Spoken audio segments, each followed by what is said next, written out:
First, one shortcut I bet you didn't know. To add a new sheet in Excel without using the mouse, it's Shift F11.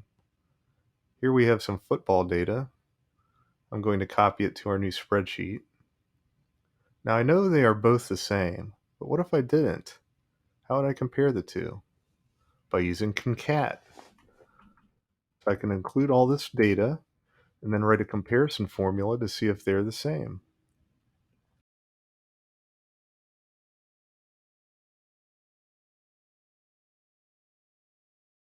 Note there is a limitation on the character limit in the formula bar, so it won't work for super large amounts of data. Now let's just alter the spelling of one name, which will throw off the entire comparison. See, now it's false. So what could we do now?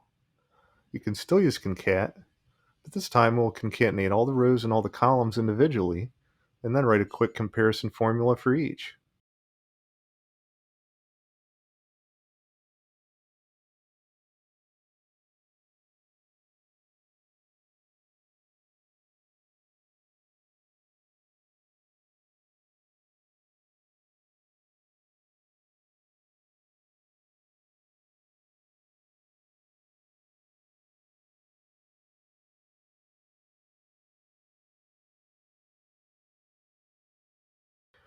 Now you can easily spot the trues and falses.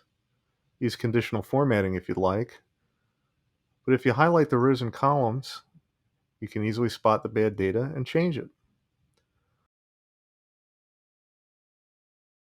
On the highlighted sheet, I see that K4 and L4 are locations of the bad data. That way I can locate it easily on the other sheet.